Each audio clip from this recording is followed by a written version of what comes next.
Não tá dando certo. Mas aí corta o pedaço da franga. Então deixa. Pode ir. Eu seguro. Continuando.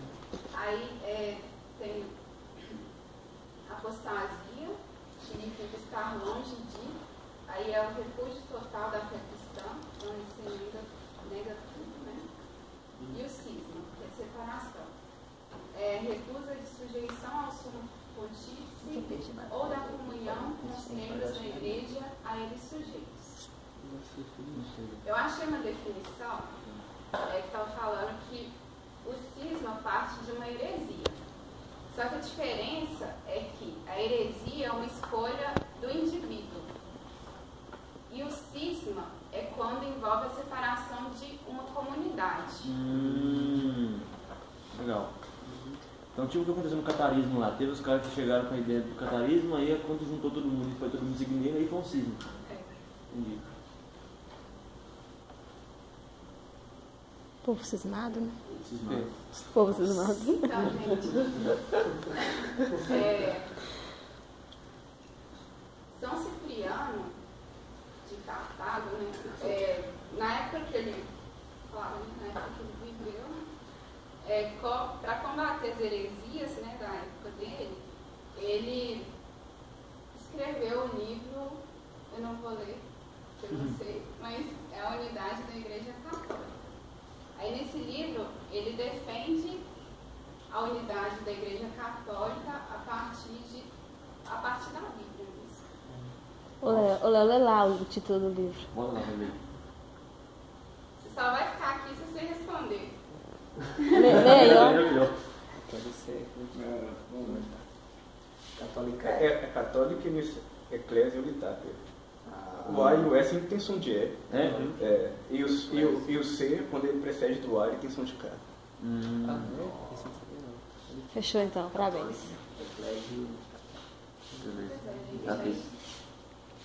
Ele escreveu esse livro e nesse livro ele defendeu, já falei isso, defendeu a unidade da igreja a partir da Bíblia mesmo. E aqui eu coloquei algumas partes que eu achei muito interessante. Assim fala o Senhor a Pedro: eu te digo que tu és Pedro, e sobre esta pedra edificarei a minha igreja, e as portas dos infernos não a vencerão. Dar-te-ei as chaves do reino dos céus, e tudo que ligares na terra será ligado também nos céus, e tudo que desligares na terra será desligado também nos céus. Mateus 6, né? 18. Sobre um só edificou a sua igreja, embora depois da sua ressurreição tenha comunicado igual poder a todos os apóstolos, dizendo: como o Pai me enviou, eu vos envio a vós. Recebei o Espírito Santo, a quem perdoardes os pecados. Como o Pai me enviou, eu vos envio. Recebei o Espírito Santo, a quem perdoardes os pecados, ser-lhe-ão perdoados. A quem os retiverdes, ser-lhe-ão retidos. Todavia, para tornar manifesta a unidade, dispôs com a sua autoridade que a origem da unidade procedesse de um só. Legal. Não sei se você comentou aqui.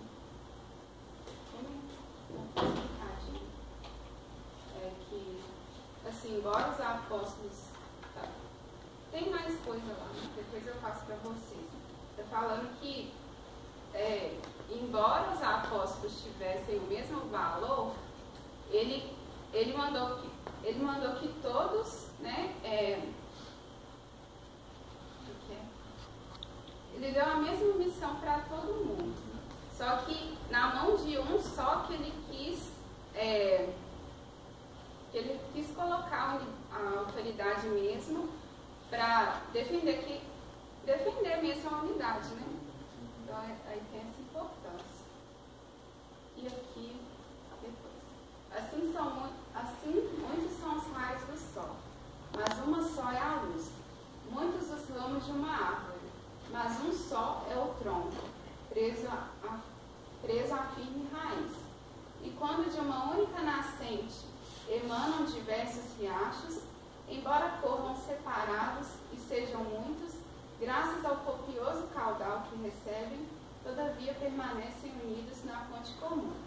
Aí eu lembrei da questão da diversidade, né? Por mais que assim, a igreja está espalhada, né? Por todo mundo, né? Então acaba que pega a cultura, né? De cada local. Mas mesmo assim, isso não é suficiente para romper a unidade, né? Igual fala aqui, porque a fonte é a mesma.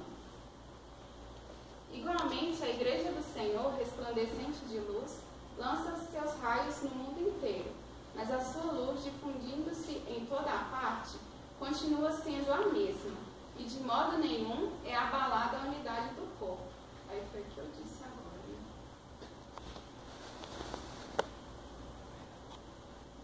E aí ele provando de novo a unidade, né? Diz ainda o Senhor: eu e o Pai somos um, e do Pai, do Filho e do Espírito Santo está escrito: estes três são um. Como poderá alguém pensar que esta unidade da Igreja, decorrente da própria firmeza da unidade divina, e tão conforme com este celeste mistério, pode ser rompida e sacrificada ao arbítrio de vontades opostas? Quem não observa esta unidade, não observa a lei de Deus, não observa a fé do Pai e do Filho, não possui nem a vida, nem a salvação. E aí ele defende, né, que também, né, que para se salvar é necessária a igreja. Nessa igreja não existe salvação. E aqui. Este sacramento da unidade, este vínculo de concórdia inviolada e sem rachadura, é figurada também pela túnica do Senhor Jesus Cristo.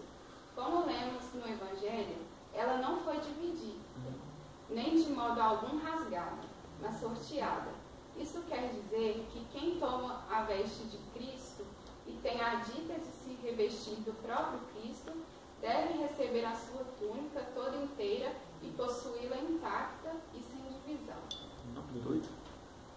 Mas o povo de Cristo não pode ser dividido, e por isso a sua túnica, que era um todo feito de uma só tecedura, não foi dividida por aqueles que a deviam possuir, ficando uma só bem firme na sua contextura.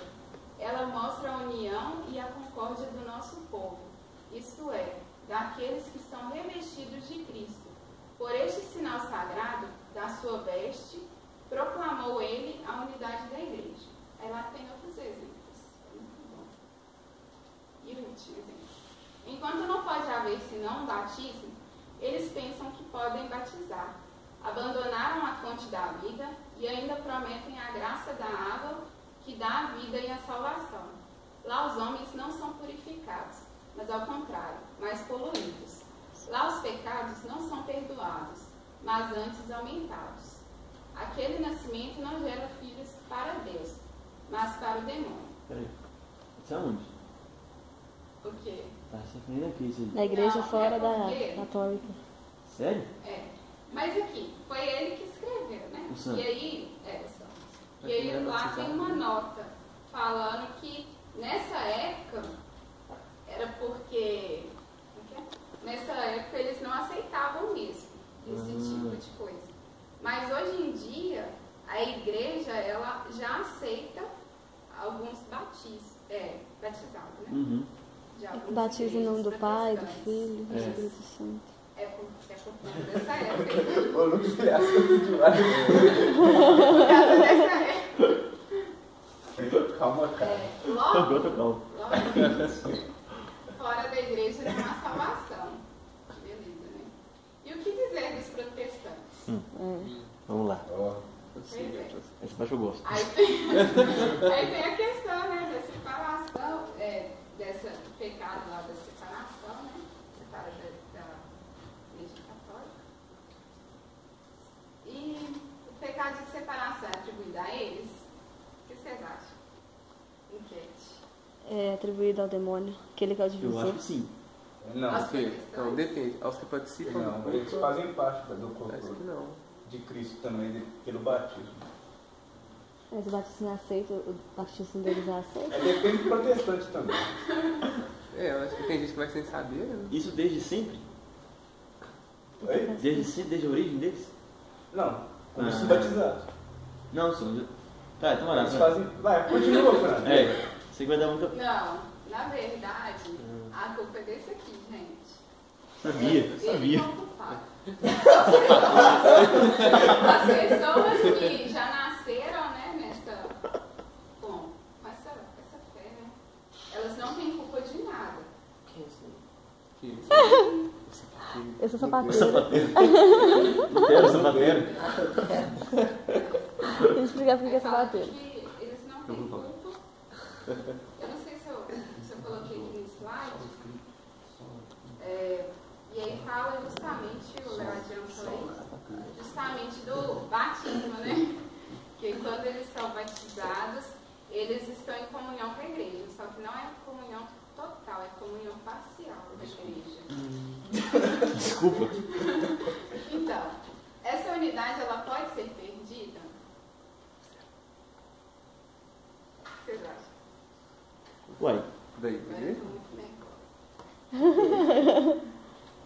Graças a Deus não, gente.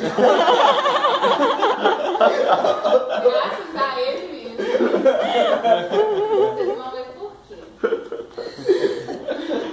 Ai, meu Deus. Porque Ele mesmo, Ele ora pela sua igreja. Né? Que a gente tem uma passagem. Para que todos sejam um, como tu, Pai, estás em mim e eu em ti. E para que também eles estejam em nós, a fim de que o mundo acredite que tu me enviaste. Então, já que Cristo está orando por nós, então, a gente pode relaxar. Eu acho que pode dar uma relaxada. Então. Graças a Deus. Já pensou em fazer stand-up? Mas... Mas... Tem mais um livro. Mas... Não. Só que não, né, gente? Só que não. É porque a gente tem que trabalhar mesmo e rezar. Sem cessar. Sem cessar. Sem cessar. Ora, Olha que labora. A igreja tem que trabalhar, né? Só que a gente também não pode esquecer que a unidade não depende só da gente, né? Da nossa força. Depende de outros fatores também. Entendi. Depende da oração. Como que tá falando aqui? Deixa eu lembrar. Tô falando que depende de sobrenatural mesmo. E aí aqui fala também pra gente colocar mesmo a nossa confiança na oração de Cristo, né, pela sua igreja, no amor de Deus, né, por nós, e também no Espírito Santo, né, que é o que dirige a igreja. Sim. Acabou. Acabou essa parte. Acabou. Verdade. Mas por que a igreja é santa agora? Ela é santa porque Cristo, né, morreu por ela. Morreu para santificar a sua igreja, né? No caso, é a sua esposa. Que bonito. Morreu para santificar. A igreja é, aos olhos da fé, indefectivelmente santa. Ou seja, ela é sem pecado, né? Ela é santa como mistério. Pois Cristo, Filho de Deus, que com o Pai e o Espírito Santo é proclamado o único santo, amou a igreja como sua esposa. Por ela se entregou com o fim de santificá-la. Uniu-a a si como seu corpo e cumulou-a com o dom do Espírito Santo para a glória de Deus. A igreja é, portanto, o povo santo de Deus e seus membros são chamados santos. Não são santos.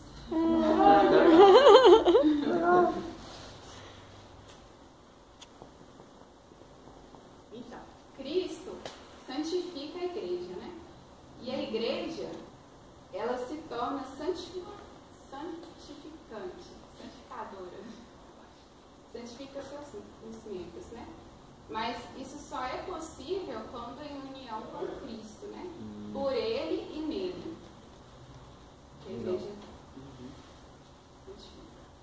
Todas as obras da igreja tem como finalidade a glorificação de Deus e a santificação dos homens. Legal. Agora a igreja é santa versus pecadores. Como que é isso? Ela é santa, mas é formada, né, por pecadores. Nós não somos santos, então ainda não. Já na terra está ornada de verdadeira santidade, embora imperfeita. E em seus membros a santidade perfeita ainda é coisa a adquirir. Todos são chamados à perfeição da santidade, cada um por seu caminho. Então, assim, a vocação principal, né? A primeira vocação nossa é essa, santidade. Legal. Agora, quem que tem a perfeição da santidade? Né? É claro que é Deus, né?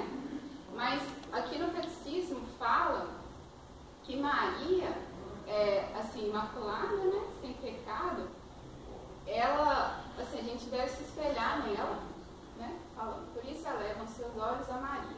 Nela, a igreja é já a toda santa. Então, se espelhar mesmo em Maria, né? Um exemplo pra gente.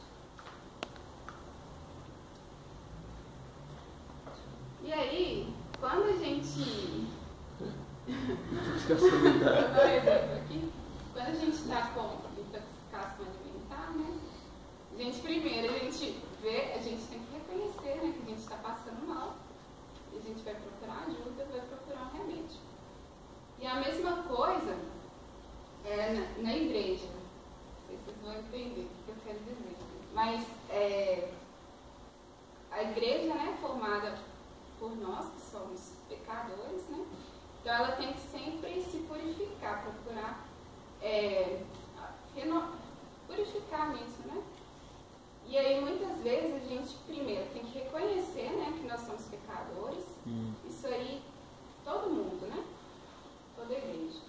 Reconhecer que nós somos pecadores e depois procurar, né, um meio para essa purificação. E aí eu ia dar exemplo dessa intoxicação alimentar, que às vezes a gente está passando mal e o melhor é jogar tudo para fora, né? E assim pode ser também, fazendo uma analogia com a confissão, né? A gente vê que a gente, assim, já está cheio, né? Não está aguentando mais. A gente vai lá, confessa, a gente vê que a gente sai bem mais leve de lá. E aí isso é importante mesmo para a igreja. Legal. E a alma da santidade. Santa Teresinha diz: compreendi que a igreja tinha um corpo composto de diferentes membros. Não lhe faltava o membro mais nobre e mais necessário, o coração. Compreendia que a igreja tinha um coração e que este coração ardia de amor. Compreendi que só o amor fazia os membros da igreja agirem, que se o amor viesse a se apagar, os apóstolos não anunciariam mais o Evangelho. Os mártires se recusariam a derramar seu sangue.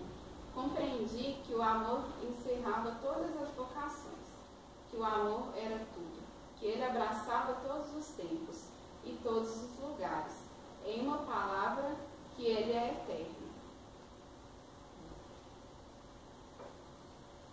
E o que dizer dos nossos santos?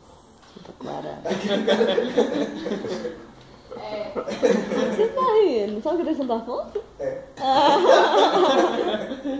Quando a igreja, né, canoniza... Primeiro. Quando a igreja canoniza, né, essas pessoas, os santos, isso demonstra, né, a força da igreja mesmo, o espírito santificador da igreja. Né? Então mostra pra gente que é possível. Né? Eles tinham pecado, né? Talvez eles se reconhecessem bem mais do que nós. Né? Faziam várias penitências, né? Então é isso que a igreja mostra, é o seu poder mesmo de santificar as pessoas. No meio ali é a Santa Edvige? Claro. Santa Clara? Lembrei da Ana. Clarinha, igual eu, né? Tô brincando.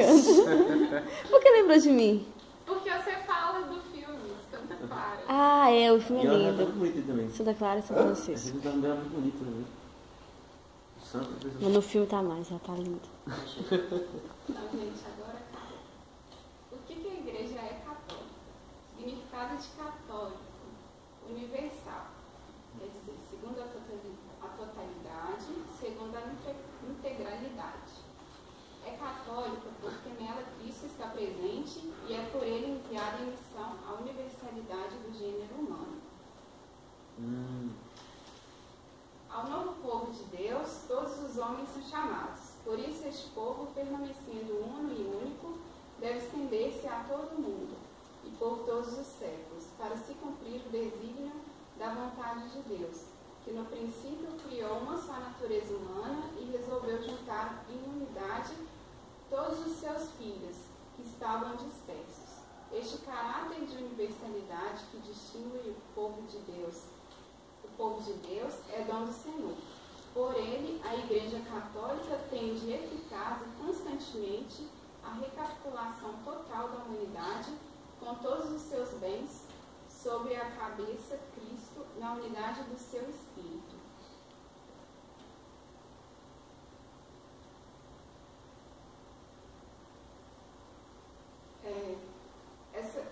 Fala aqui que é católico, né? Significado é universal.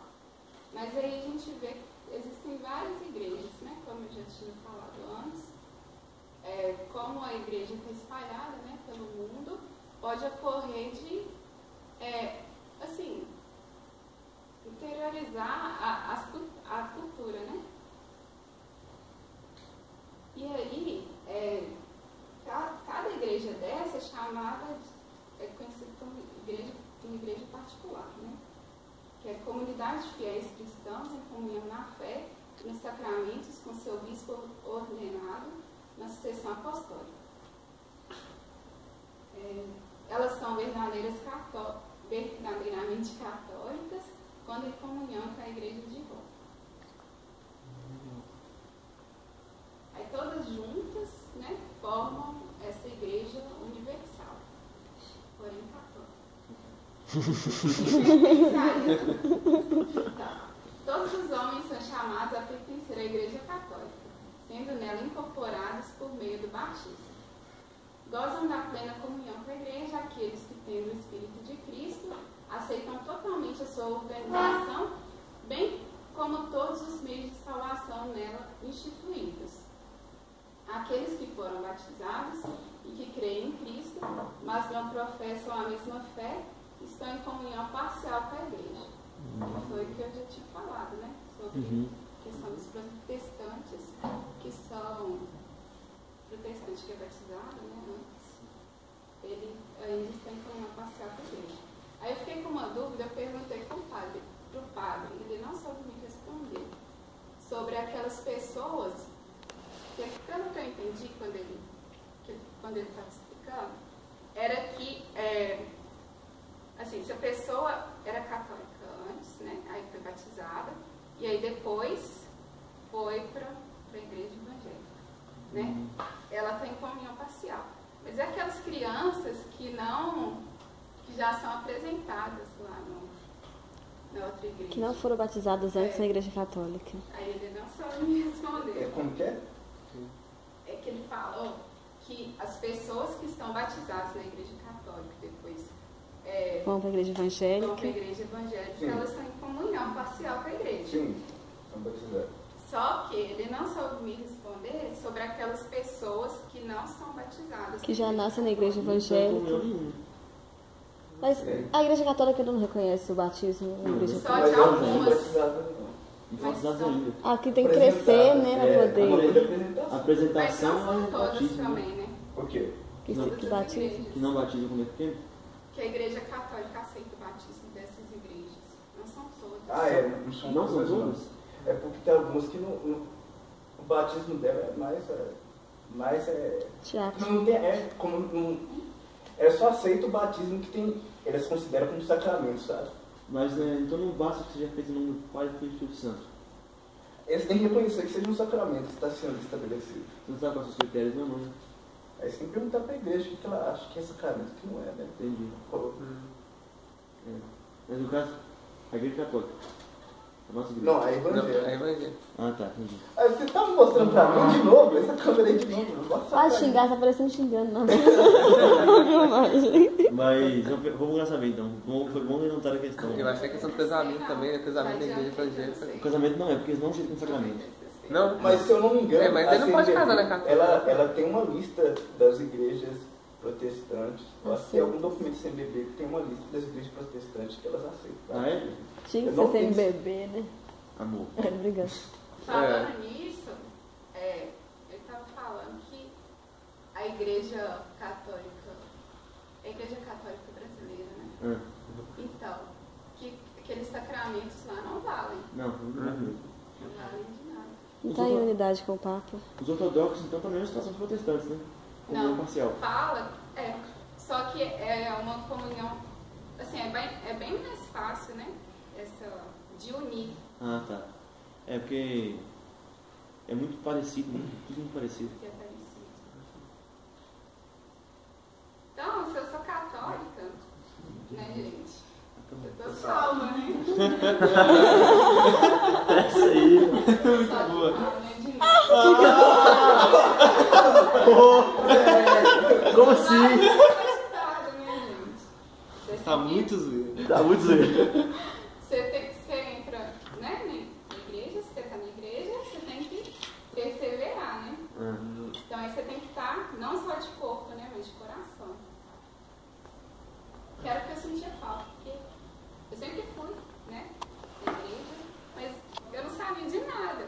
Chegou um ponto que eu, assim, ir na missa, ficar voando, sabe? Nossa. Não prestar atenção no que o padre está falando. Quando eu vejo, já está no final da missa.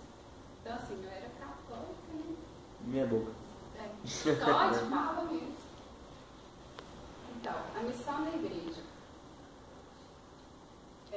Ides, portanto, fazer que todos os povos se tornem discípulos, batizando-os em nome do Pai, do Filho e do Espírito Santo, e ensinando-os a observar tudo quanto vos ordenei.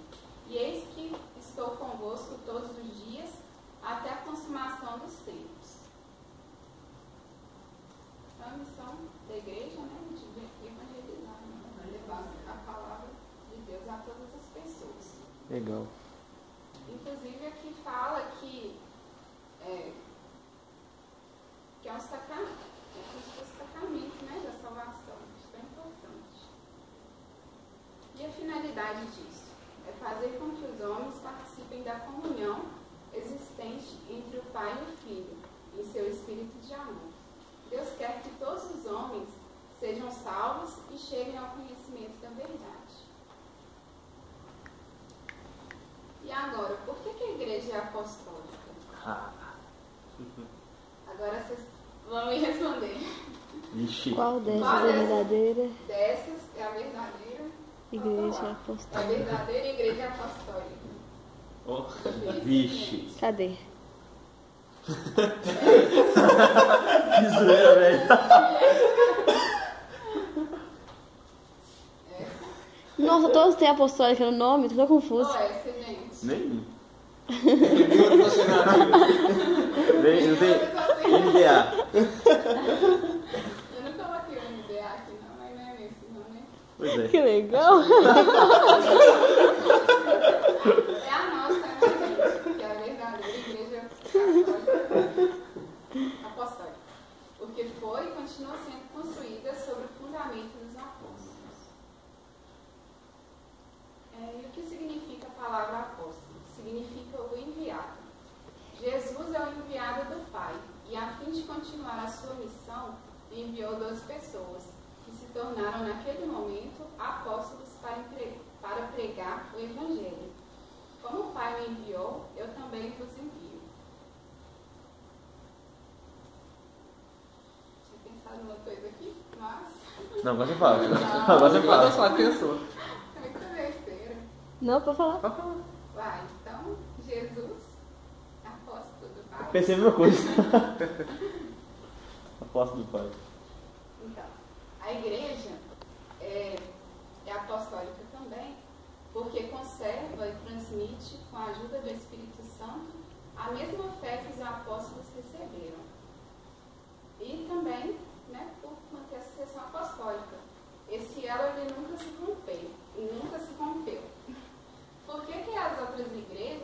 né, que incorporam, né, o nome apostólico, não são apostólicas, porque elas não aceitam a sucessão apostólica. É contraditório, né? Querem enganar. Querem enganar. Esse ela nunca se rompeu, mas na verdade Lutero rompeu, né, com a sucessão apostólica. Quando ele se parou, né? Só um minuto. Só lá. Aí tem algumas indícios da sucessão apostólica. Ou seja, na Bíblia tem indícios que a sucessão apostólica ocorreu. Que a sucessão apostólica ocorreu. Ou seja, os apóstolos escolheram seus sucessores. Exemplo disso é a substituição de Judas Iscariotes por Matias. E a transmissão da autoridade apostólica de Paulo a Timóteo e Tito. Vocês querem ler? Essa passagem aí? Porque eu nem marquei, sabe, gente? A eleição de Matias todo mundo sabe, né? A eleição de Matias, todo mundo tá ligado. Vou pegar lá de Paulo, Timóteo e Tito. Timóteo 1,6. Cada um pegou um. Aí, Tito aí. Eu acho que é do Tito. Quem acha primeiro de vocês dois aí? Isso, acho que eu vou ganhar. Ele tá quase dormindo. Eu peguei. Vai aparecer isso no vídeo. Timóteo. Deixa eu virar aqui e vai mostrá-lo. A cara do filho. É muito bom, mas Tito 1,5, né? Aí fala: se te deixei em Creta, foi para que resolvesse os assuntos pendentes e para que nomeasse ancião em cada cidade, segundo minhas instruções. Dá tchauzinho. Olha lá, 2 Timóteo 1,6. Agora, em minha pergunta, por favor. Você gosta, né? Por isso, quero exortar-te a reavivar o carisma que Deus te concedeu pela imposição das minhas mãos. O cara impôs as mãos lá, né? Isso aí. Acabou quando era café agora. Você não ia ler também, não? Não. Tudo demorou a achar o... Eu gasto um minuto. Não, tem uma zoeira aqui, Ju. Gente, acabou. Assim, tinha mais coisa, né? Mas eu deixei tudo de última hora. Mas aí depois fica pra gente pesquisar aí. E agradece pela atenção. Mas que eu achei muito interessante quando o padre estava explicando, né, sobre essa sucessão apostólica, é que assim, que mesmo que a pessoa seja de má índole mesmo, tem que respeitar essa sucessão apostólica. A igreja não pode tirar ela de lá. Mas que aí, ele tinha até dado um exemplo, né, só que não pesquisei nem nada, sobre os papas, né, que assim, não estavam condizentes com o que deveria ser feito, né, que de alguma forma ele foi tirado de lá, não precisou. A igreja não pode intervir, né, não pode retirar ele de lá, já que ele é legítimo. Mas sempre mesmo, assim, Deus mesmo, né, deu um jeito de retirar essa pessoa de lá. E agora, uma reflexão pra gente, né, serve pra mim. A igreja é apostólica porque é enviada a levar o evangelho a todo mundo, porque possui a mesma missão que Cristo confiou aos apóstolos. Insisto neste aspecto de missionariedade, porque Cristo convida todos a ir ao encontro dos outros. Envia-nos, pede-nos para nos movermos e levar a alegria do Evangelho. Somos missionários com a nossa palavra, mas, sobretudo, com a nossa vida cristã, com o nosso testemunho. Era uma pergunta, né? Está errado. Ou somos cristãos fechados no nosso coração e nas nossas igrejas, cristãos de sacristia, cristãos só nas palavras, mas que vivem como pagãos? Não. Só na correria. Você tá correndo?